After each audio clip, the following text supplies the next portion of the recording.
Стадион. Емисија за вашата вистина.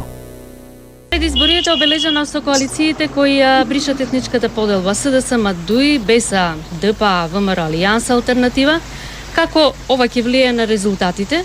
И дали ќе бидат вовед во некои цврсти политички сојузи, заеднички листи на парламентарни избори, односно оние кои што следат понатаму? Овој чекаме логична трансформација во еволуцијата на македонските партии, односно прво задолжителни постизборни коалиции, па потоа предизборни коалиции, па некогаш да се наделаме чисто граѓански, а не етнички партии. Но во овој случај коалицијата помеѓу ВМРО, ДПМН и Алијанса и Алтернатива ќе биде покомплицирана од што коалицијата помеѓу ДУИ и БЕСА. Прво затоа што ДУИ и БЕСА се веќе во коалиција, тоа табу го имаат прекршено порано, а второ заради фрикциите во идеолошките и програмските определби помеѓу ВМРО, ДПМН и Алијанса и Алтернатива, каде тие имаат поетноцентричен наратив и поголем е ризикот дел од нивните традиционални гласачи да не гласаат за таа коалиција од некакви национални попути. Сепак, мислам дека ризикот за тоа е мал и дека спојувањето во предизборни коалиции, додека се држи на идеолошки и програмски прашања, ќе биде придобивка за граѓаните, бидејќи однапред ќе знаат со кого политичките партии би се оветувале ако го добијат мандат. Сега да ги искоментираме независните кандидатури, вклучувајќи ја таа од Куманово на Максим Димитриевски, Скопје центар. Колку се тие изборни искрени и дали ова значи конечно граѓанско-демократско охрабрување, односно дали се во право оние кои што овие денови изјавуваат дека всушност тоа е незадоволството на граѓанските активисти кои претходно на парламентарните, односно претходните локални избори се придружија на листата на СДСМ.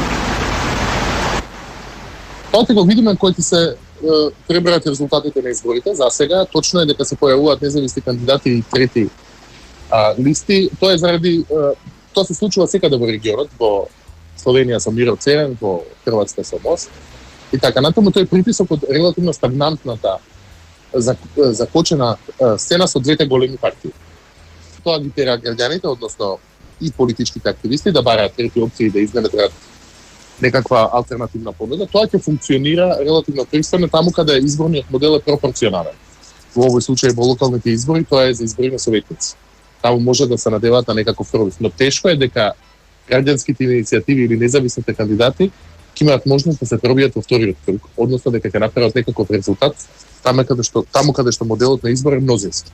Таму мислам дека сепак и на овие локални избори ќе доминираат двете големи партии и би било мало чудо доколку некаков независен или трет кандидат се пробие во вториот круг на изборите и тоа ги вклучува сите овие кандидатури за кои изборуваат. СДСМ на еден значаен дел од своите актуелни градоначалници не им ги продолжи мандатите на некој начин низ кандидатурата. Дали тоа признание за нивниот неуспешен мандат, натрепартиска борба или пак се работи за подобар рейтинг на новопромовираните? Во Македонија подолго време има една теорија, односно еден притисок од јавноста постојано да се појавуваат нови и нови лица. Така, македонската политичка сцена поради кризата, поради економската криза, поради здравствената криза, поради ако сакате системската и политичка криза, многу брзо ги троши политичари. Затоа и ВМРО ДПМН на почеток, а и сега гледаме СДСМ, најавија дека на овие избори ќе настапат со релативно нови лица. Мислам дека таму треба да се бара причината за овие нови кандидатури, а не во некакво незадоволство од мандатот.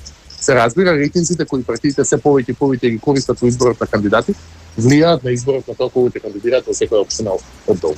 Левица не се фокусираше само на советнички листи, како на претходните локални избори, туку досега кандидираше градоначалници во неколку општини во Скопје. Може ли се драматични промени на сегашната силно изразена биполарност на овие избори? Мислам дека е тешко било која, стојам на ставот дека е тешко било која трета партија или помала партија да добие кандидат во вториот круг. Сепак, мислам дека биполарноста ќе остане на овие локални избори, а дека шанси за, условно речено, поголема шареноликост на политичката репрезентација е возможна на советничките листи или на евентуално на парламентарни избори каде моделот е пропорционален. Пропорционалниот модел на одлучување фаворизира помали партии, мнозинскиот модел на одлучување фаворизира поголеми партии.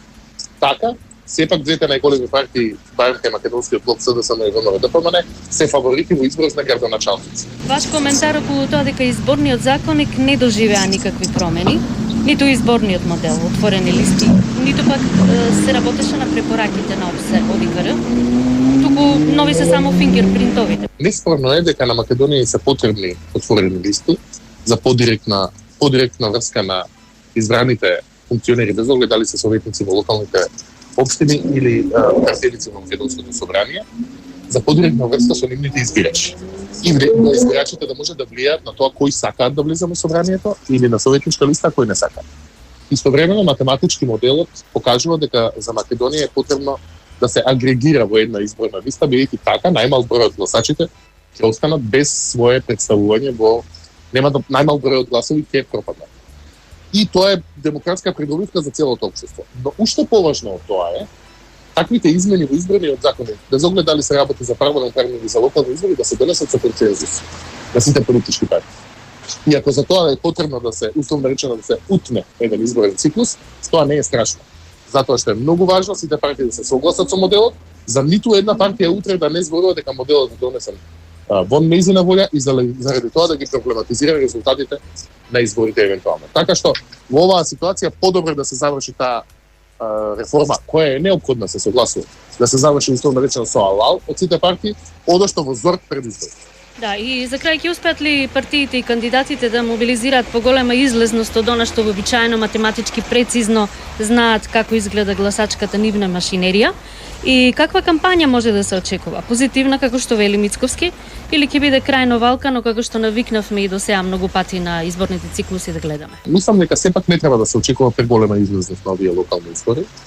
Иако локалните избори по правило имаат поголема излезност од парламентарните, меѓутоа постојаната системска криза, стагнацијата на политичката сцена, стравот од ковид, разочараноста и цинизмот кој владее воопшто кон политичките партии во Македонија, мислам дека ќе направат излезноста да биде понисна од што партиите се надеват и тешко е дека партиите ќе може да мобилизираат надвор од своето тврдо гласачко тело.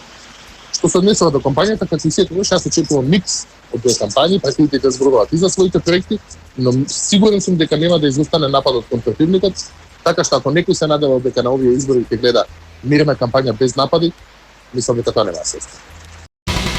Стадион. Емисија за вашата вистина.